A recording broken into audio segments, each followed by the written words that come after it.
Yeah, we saw the turnaround. So many times we saw kill, and the teams walk up mid, kill, the teams turn and walk up mid again, and then kill, and the team finally walks down mid and takes the Titan. But it's just one of two. Let's get into picks and bans for game numero 2. So going off of the picks and bans last game, we had Luminosity that was first pick. So now SoaR electing to go for that style.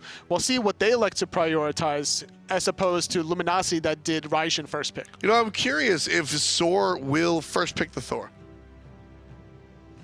To take it away from andinster? No, oh, I'm sorry, andinster's. Yeah. See, I hear it. I hear andinster. I'm like, wait, he's not a Luminosity anymore. Yeah. SoaR's going to ban out the Freya. However, they don't want Luminosity having that available, so whether it's going to be BaRRaCCuDDa or the other player, not going to be the choice. Instead, Freya, Wukong, Fafnir, Nemesis bans coming out. SoaR, again, might be the Thor selection. We'll see how strong or how much andinster really wants to lean on it themselves. Everybody loves to talk about Andy taking Thor First Blood, but it'll be the Bacchus. Because the fact that it's not just Thor.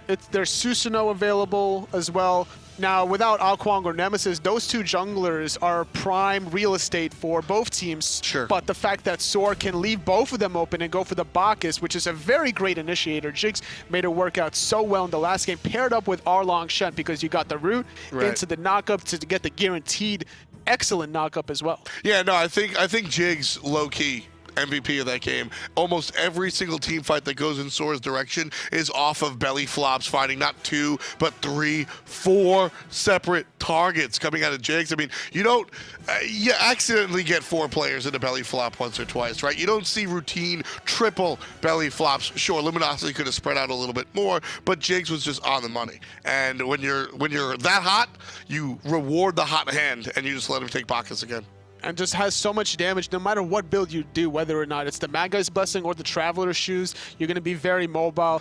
Putting that in the hands of Jigz. Now, to respond, Luminosity are going to go with the Soul and the Raijin, getting a lot of magical damage right off the bat. And with BaRRaCCuDDa's performance, I've got no issue, no qualms with the Soul being reselected. I think he did a very, very great job on the Soul, and it'll be matched with the Chronos. Whether Chronos goes mid or Hunter, different story, but the Soul certainly will wind up in the long lane, and I love the choice. So surprisingly enough, Luminosity going to select the Sobek, and I like the idea because Guan Yu doesn't have the crowd control that you really need in team fights, even though he has the sustain, and this is going to be a different style now for Luminosity. They want to burst people down with these little 3v3 skirmishes, so that way now Sobek can guarantee plug somebody or at least force an early purification without having to commit the ultimate, as opposed to Guan Yu that has to use that. Luminosity using their noggin. They want to make Snoopy uncomfortable. They ban the Rom, they ban the Ool. They already have a Raijin, so they can't pick the Vulcan.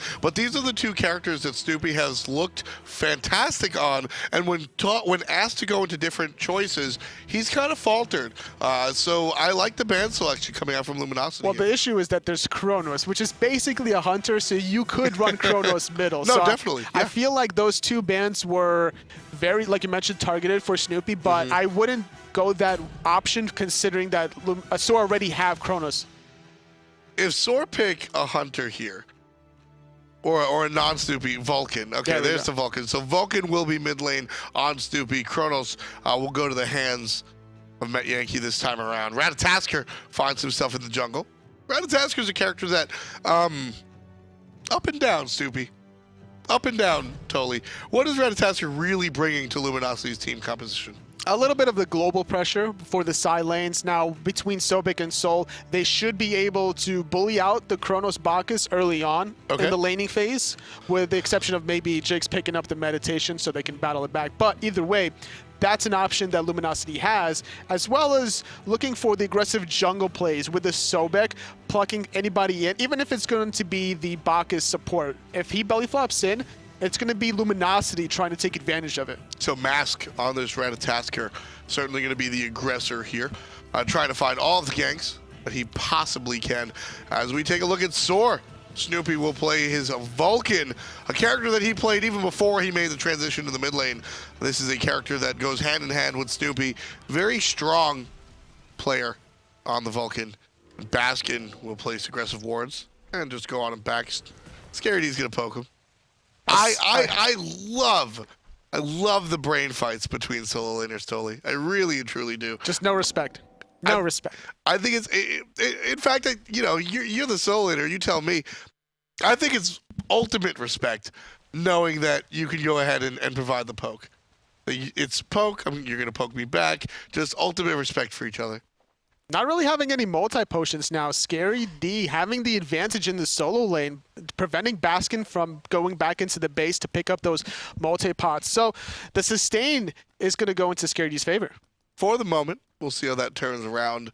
ScaryD on the Sun Wukong. Sun Wukong's a character that has sort of accidentally come to fruition. I feel like he was unpopular, and then people chose him as an unpopular pick, and still nobody said he was good, but he just can't be picked anyway. Is it really just about the poke?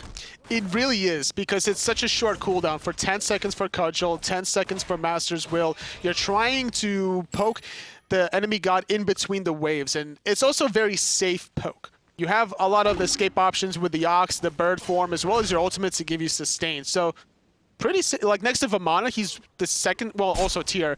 That would be your top 3 safe picks. See, for me, I love the amount of disruption that ScaryD or anybody can bring with the Sun Wukong. You can make the poke in lane, and then when it comes time to translate into team fights, knocking 4 players up during a team fight with Ox form, just running through the backline, that alone can win you a team fight. Forget about the slow that you're going to hit everybody with immediately afterwards. Sun Wukong, one of the more annoying choices to join your team fight a little bit late. I love seeing SWK in these fights. ScaryD level 3, but Baskin being still a big bully, despite being only level 2, still not having the multi-pots available, so that's going to favor ScaryD with 1 remaining.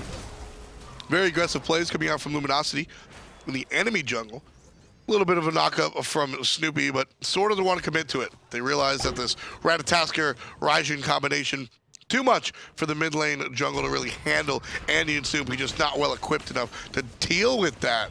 A lot of poke again coming out of BaRRaCCuDDa. Both mid and left lane, a lot of action off the bat. And Vulcan just not the same kind of god that a Raijin would provide the pressure. You cleared the wave a lot faster than a Vulcan, and this is what is allowing Luminosity to make that aggressive back right Harpy invade earlier on. Yeah, I mean, Vulcan will find the tools a little bit later.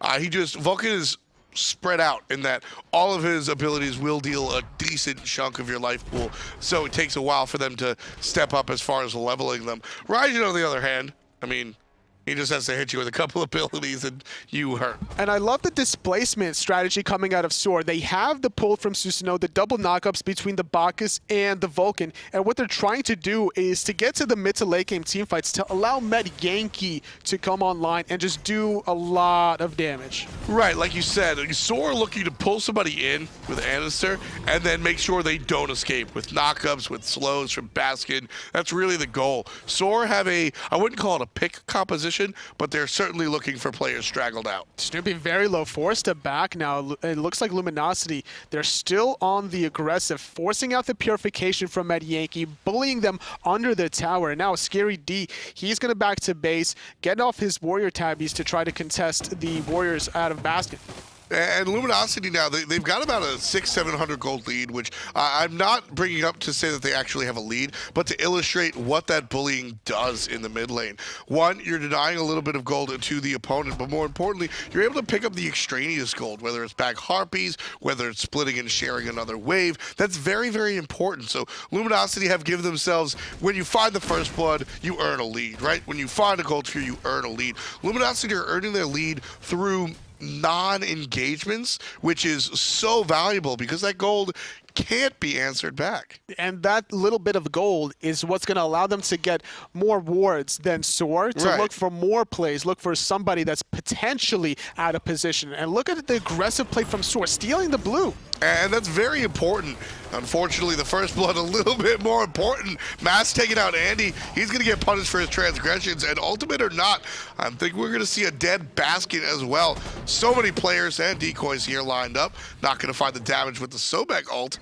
And Baskin leading everybody on a wild goose chase. Look at this. There's going to be able to finally clean him up, but the speed buff still going in the way of Luminosity. They found 2 kills. They lost their blue buff earlier on, but they steal the blue and the speed anyway of SoaR. So LG start things off very slowly with some good push and earning 500-600 gold here very slowly by a backhand carpy camp or whatever, and then earn 500-600 gold very quickly with a first blood and a follow-up kill. I just don't really understand why SoaR were being that aggressive on the blue at that point in time, because speed buff was respawning anyway. They didn't have a raft to secure the blue. It wasn't like a get in, get out, we're going to be fine. You look at the Susano, he tried to use his ultimate to disengage, but it just wasn't enough. Needed some help, I think, from the mid lane.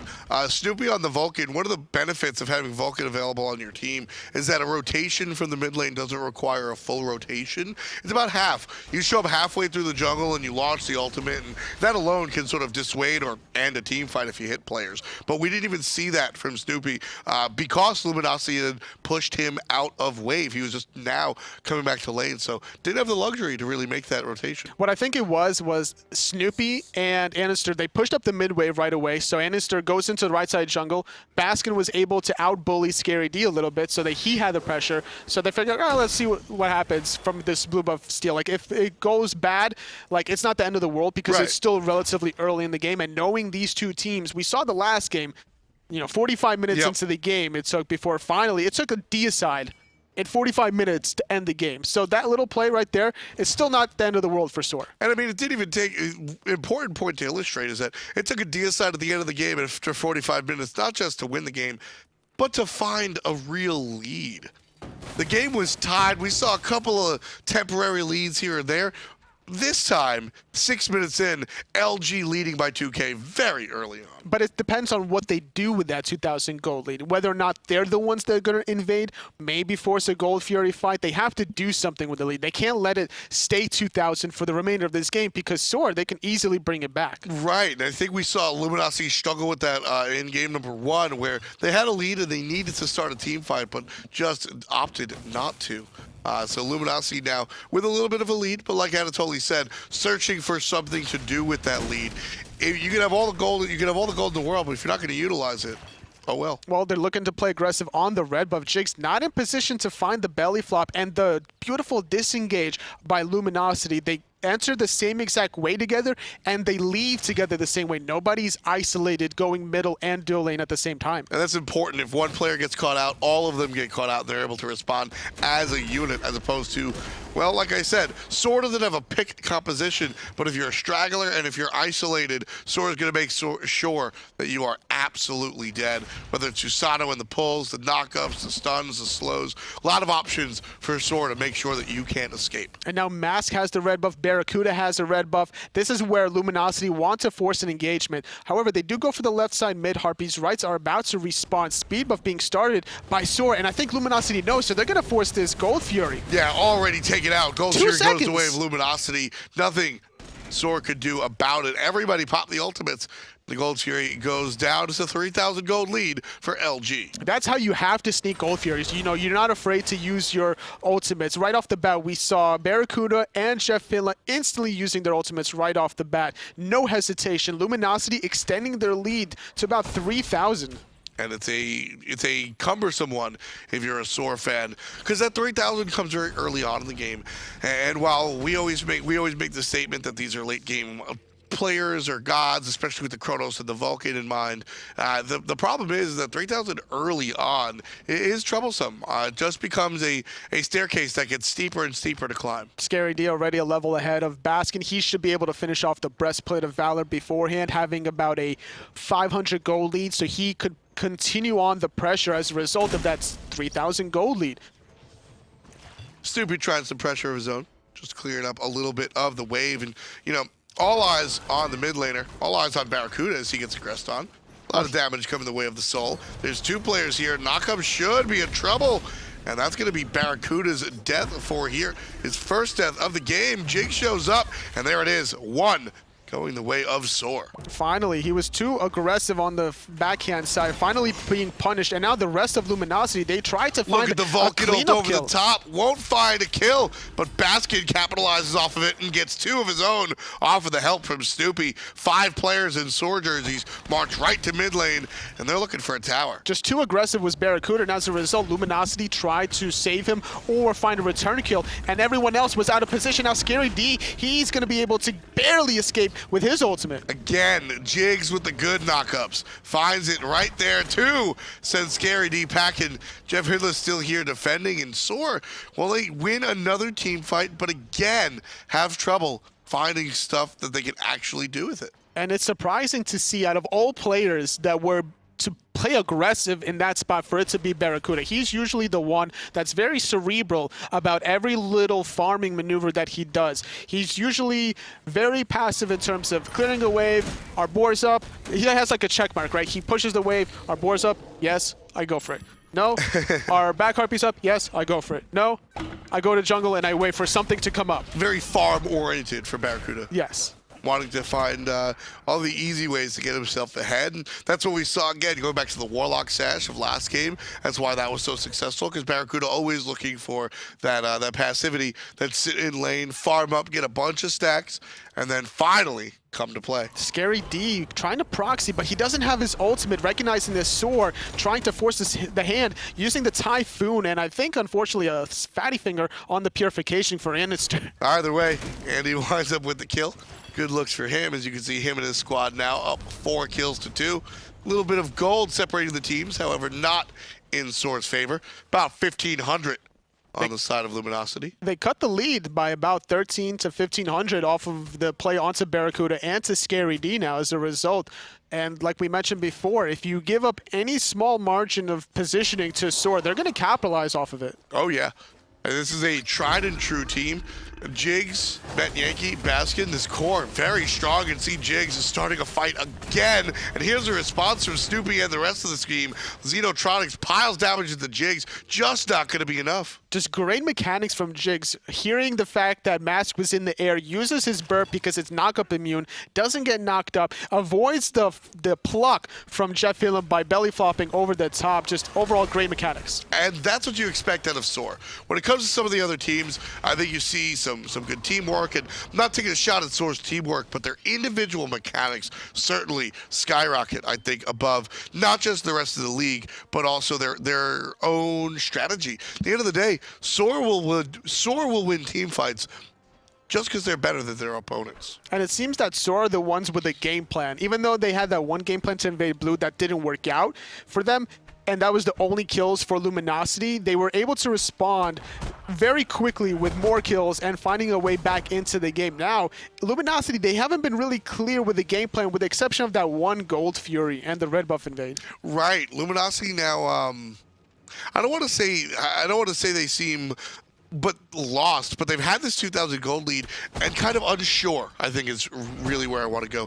Unsure of where to go and find their next move.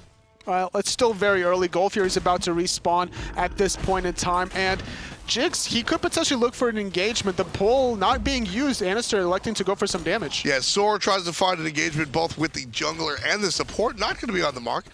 And for what it's worth, JeffHindla misses his pluck as well. So 3 important misses across the board. Snoopy makes that 4 as his ultimate's off the mark. And now Luminosity coming down the mid lane looking for it. Xeno, however, right on target. Hits 2, hits 3. BaRRA as well on target. Luminosity find a kill or 2 and already starting the team fight. Jigz goes down as well. 3 for the guys on Luminosity. Nobody will defend this tier 1 tower. It's going down. They were so aggressive in the mid lane. Vulcan ultimate just a little off the mark. They wanted to find somebody with the flank that they had going with Baskin, but that kind of aggression could definitely bite you in the later on. So now they lose their tier 1 tower after those 3 kills, and now they're going to lose Gold Fury.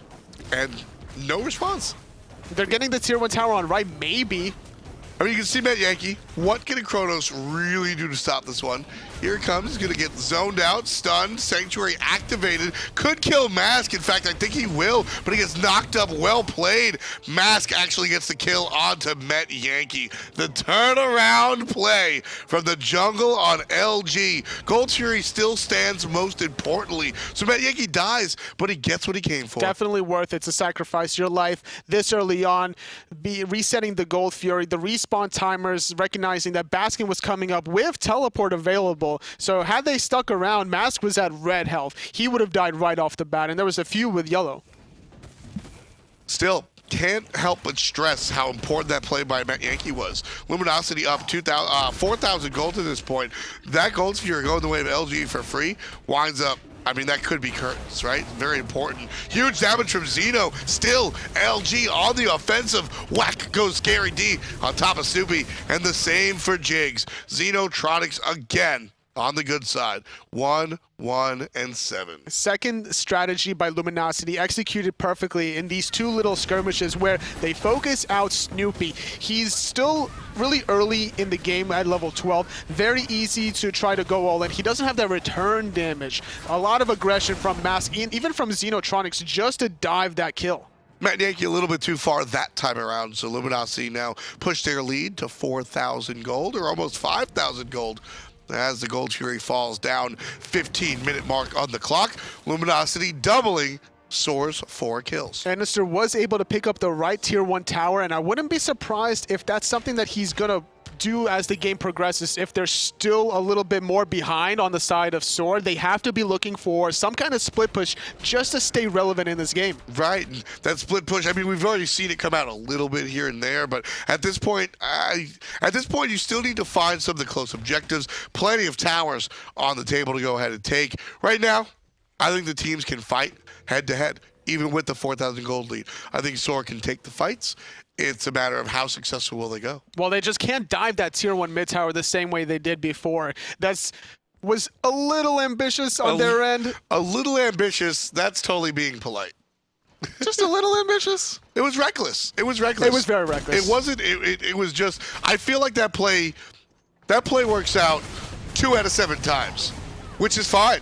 But you got to have a lot of faith in the squad. I think that is a week 3 play, not a week 1 play. Andinster forced to use both relics, trying to survive, but it doesn't matter. Mask doing a great job and disciplined enough just to use his ultimate immediately. He's also using this as kind of a scouting tool to allow his team to know who is coming around the corner. Exactly. I say it all the time with Thor, that's a satellite ult. It allows the team to have all the vision in the world. Screw a ward, that's even better. You had all the info on the planet as to where the enemy is, how far spaced they are, and that allows Luminosity to go ahead and take the tower with fervor. Still looking here at this tier 2. They're going to force every member from SoaR that's alive to defend the tier 2. We have a rotation as well from Scary D, so it's going to be a 5-on-4. They're going to have great a nice knockup coming flop out from Jigz. There's a toss from Metyankey as well. Snoopy also used the ultimate available. Luminosity, however, can't keep up, and that'll be the retreat. So not able to get the tier 2 tower. Scary D forced to use Hawk form just to escape. Now, it's going to be SoaR that's going to be on the aggressive side. Oh, Scary D in trouble. Baskin, full HP bar. Doesn't want him. Just wants the minions. He wants to get the tier 1 tower potentially, but after getting the mid wave, not having a wave of their own to eliminate the backdoor's protections, they recognize that the last time they tried to go for the tier 1 mid tower wasn't so successful. Right, yeah. I think we can all remember that episode. Just gonna respect that. Not one that they want to go ahead and repeat. Luminosity still leading this one by about 6,000. Very early on. You know, last time was a long game, 45 minutes. I don't think this one's as long. Regardless, and to that matter, I don't mean that Luminosity win this one because they're so far ahead. I mean that this game in general, the pace seems a little bit quicker. Even if SoaR winds up winning this one, I think it won't last 45 minutes. Everybody just seems more willing to go for the fight. Definitely, I would say so. As Luminosity, they should be able to really win this next team fight because of their level lead. Baskin 2 levels behind Scary D, and now he's caught out of position, gonna fall down, and they got that kill right next to the tier 1 tower, gonna pluck that one off the map. Could go for tier 2, or they could transition over to mid lane as SoaR is grouping up over there. I mean, it's certainly possible, but just looking at how these guys have aggressed and grouped up and done everything on the right-hand side, it just looks like a play that Luminosity are going to push even further. SoaR, a little bit on their back foot now. They have to figure out a way to really get back into this game. They have good initiation with the Susano and the Bacchus, but they need to really figure out a way to get somebody out of position from Luminosity, but they're the ones that are being aggressed on instead. LG adjusted. SoaR found so much success off of Jigz initiation into Metyankey and Snoopy high damage. Whether it was Ram and Freya last time, now it's Vulcan and Chronos, but Luminosity have adjusted. Now they're spread out. Now Jigz can find those triple knockups, those double knockups routinely, and even when he does, Luminosity are able to bark back. And that was huge, forcing out the Typhoon, and now Matt's gonna dive the backline, forcing the purification from Snoopy. This is the primary target that Luminosity have been exploiting. And they're still looking for the kills. Nobody on the tower in the back. Everybody really focused on Metyankey. There's damage onto the Chronos, and one more time, ScaryD puts him down for 1 and 5 for the solo laner. Plus, the tier 2 tower falls, that's 1,500, plus combat gold, and Luminosity wind up pushing 5 digits into 10K gold lead. Baskin just randomly jumping over the back right Harpies, finding a root. Now andinster might be in a little bit of trouble, caught between 2 members. He's barely able to gesture him away. BaRRaCCuDDa not having the cooldowns, having to drop that kill. And that's going to be a little bit rough, but not for Luminosity. They'll go ahead and head back to base with the gold in hand, spend and buy whatever they'd like. And then we see Luminosity come down, and this is when you have to, I don't know, what's the term? Brute force your gold lead? Yeah. We're 10K up. Fight us if you want. If not, we're going to take insert whatever the hell you want here. As long as they have the vision around Fire Giant to make sure that SoaR don't sneak it under Luminosity's noses, Luminosity are the ones in control of the game. They're going to go for the gold. They're going to strip those last 2 remaining tier 2 towers. They're probably going to back off that, honestly, before they even attempt the Fire Giant, just to make sure they have the 13,000 gold lead that they really need. Just pushing that extra threshold. There's tiers of thresholds. That's what Luminosity might want to do, but SoaR are going to start up the Fire Giant. Love this plan because they know that Luminosity have so many check marks to go down. Luminosity not going to go down without a fight. They're in the know. No sneaks on their watch. ScaryD by himself sends SoaR off of the objective, and now Luminosity on the right side of the map. They force out the sprint. Amass tried to dive Snoopy again, but the ultimate range wasn't quite there. Have to reset.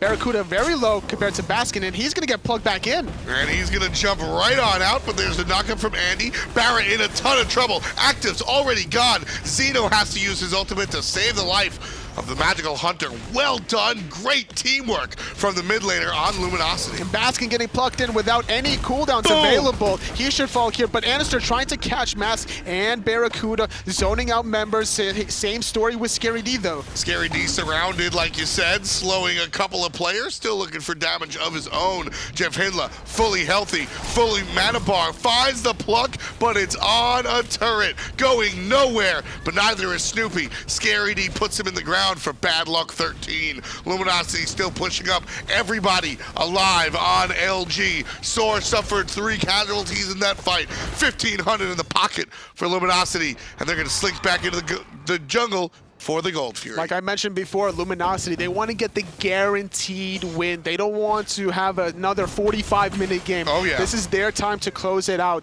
After this Gold Fury, they're going to be sitting on a very comfortable 13,000, 14,000 gold lead, be able to get the next Fire Giant objective, and really nail it in the coffin. You know, and this goes all the way back to 2 minutes ago, 3 minutes ago, when you broke down, all right, Luminosity, they're going to go for a Gold Fury, these towers. You broke down about 3 or 4 things that Luminosity needed to do before they even think about Fire Giant. SoaR knew all about that. But Luminosity knew that their plan was a little transparent as well. So they keep ScaryD on the right side of the map. And ScaryD by himself pushes SoaR off of the Fire Giant, and that allows the response. There's just not enough late game damage out of SoaR. There's a level 17 Chronos on Metyankey, level 15 Snoopy on the Vulcan. So where's your damage really coming from to get this objective? And that's why ScaryD, well, technically it's 2 because he has a decoy. Sure, and I was going to touch on that, but I mean, look at the build coming out of Snoopy. He just, whatever the items are, there aren't that many items. He's got 3.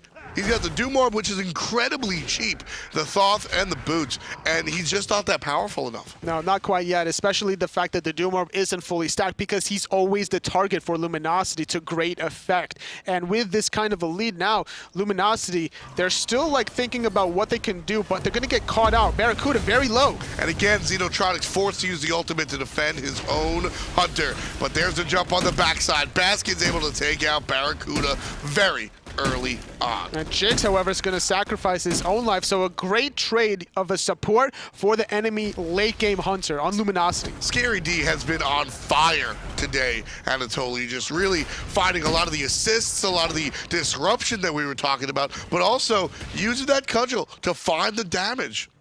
And now that's going to delay Luminosity at least a little bit longer in terms of getting this Fire Giant, because that late game damage from BaRRaCCuDDa isn't quite there yet. No, it's late game Sun Wukong damage. Sun Wukong is on top of our player damage charts. You expect that 10, 11 minutes in because of that solo lane poke, but this late in the game, he's above a Vulcan? That's surprising if you haven't been watching the game. But if you have, SoaR has been running this game. In all honesty, this game has been just as much SoaR as it has been masked. Ever since that blue buff invade from SoaR, it's just been all downhill from there. They're definitely going to look back at this game in the replays and be like, okay, where do we go wrong? They look back at the blue buff invade.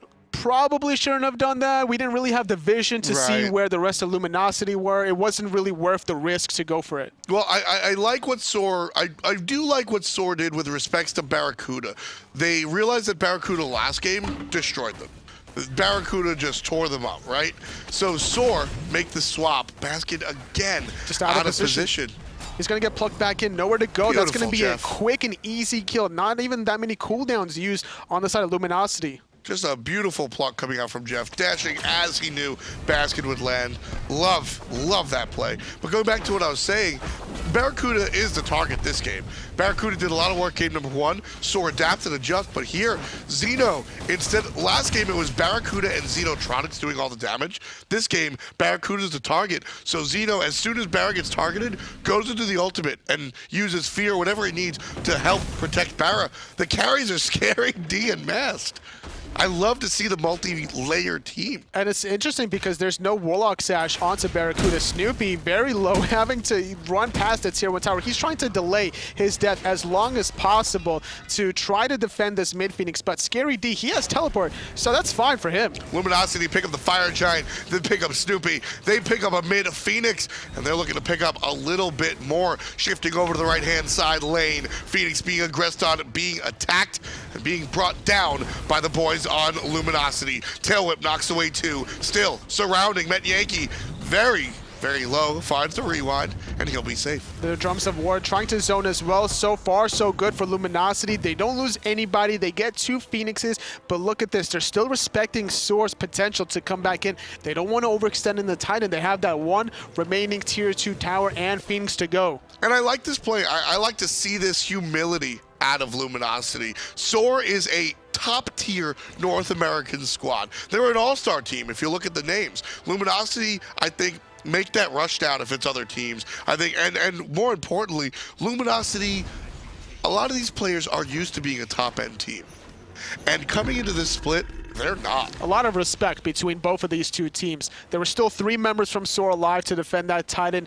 The defense from that 1 tower and Phoenix would make it so that the respawn from Snoopy would still be effective enough to hold that Titan. And understanding, Luminosity understanding that they're not the #1 team in North America anymore. They're not a #2 team in North America. They need to make these safe plays. They need to make these necessary fundamental plays. We're seeing the commitment to the fundamentals, and that is how Luminosity succeeds. Very easily, you can get in your own head and say, we deserve this win, we'll take the easy way, but that's not where Luminosity's at. They need to commit to fundamentals, and that's what they're doing, stripping everything off of the map before they go for the win. Luminosity going for the last remaining Phoenix, zoning by JeffHindla, the ultimate coming out, but not doing that much damage. Now he's forced to disengage as we have Mass diving in the backline, finding Snoopy yet again. And Luminosity with 20,000 gold in the lead, making the play on the Phoenix and the Titan. skirmishes gets a kill. Mast already picked up one. Everybody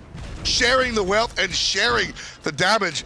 Luminosity will be taking this game. It's just a matter of time looking for the kills. Titan half HP. SoaR doing a great job of defense, sending everybody away. But at the end of the day, it's not going to be enough. Split down the middle. Luminosity and SoaR. Like you mentioned before, that was not the same long, drawn-out game as game number 1. Ever since that blue buff invade, it just went downhill for SoaR. And Luminosity, with that kind of a lead, they did not let go of the pedal. And I love to see the attention, again, that Luminosity pays to the smaller plays, the boring plays. Let's back and regroup and then go at it again. And because of that commitment, we see the split down the middle. Luminosity do not drop the game, and they wind up with 1 point each, Lumi and SoaR. It's all about the patience and the discipline, because SoaR, they were the ones that found the first win off of a late game deicide, luckily for them, enough. And then the second game, they just played aggressive beyond the blue buff. They played aggressively to that mid-tier 1 tower where it just did not work out for them. And I love the adaptation, or specifically I want to shine the light onto XenoTronics. Game 1, he's all about he's playing the same character, mind you. Game 1, he's all about the damage. Raijin, I mean, that's what he does, right? Game 2, he's a bodyguard. Everybody's diving the BaRRaCCuDDa on the backside, and instead of using the ultimate for damage, XenoTronics is forced into using the ultimate to save the life of BaRRaCCuDDa time and time again. Being able to play both different levels or both sides of the same coin is very important in the Pro League. And because BaRRaCCuDDa had that kind of protection, we saw that he didn't go for the Warlock Sash. He went for more of a glass cannon style build, getting an early Rod of Tahuti. And because of those changes, again, the changes across the way for SoaR, and then, of course, changes across the way for LG. skirmishes winds up being one of the heavy, hard carries for Luminosity. That was fun to watch out of the solo lane. Yeah, absolutely. He was also able to delay the Fire Giant attempt coming out of SoaR during that one steal. And this is where the steal happened earlier on. Yeah, and this is skirmishes by his lonesome. And look at this, just ults on top, finds a couple of basics, and that's the steal for Luminosity. Unfortunately, the game doesn't go in their direction, but this was a hard-fought 45-minute game. And again, skirmishes doing the work that he and his team need to come out on top. So Luminosity coming into this one looking absolutely fantastic. Next one is going to be Enemy versus Eager. What's your take? Honestly, I'd rather flip a coin than even make any 3 predictions, but I would say that Enemy's style and aggression is just so well coordinated, and it's going to be up to Eager to see how well they hold. I feel like Enemy is going to try to start off the game with aggression, and Eager has to be on the defensive for that set. We'll see how it winds up. Enemy has had a lot of practice here in the offseason. Eager, it'll be their first time in a long time. You don't want to miss this. Stay tuned to hi-rez TV.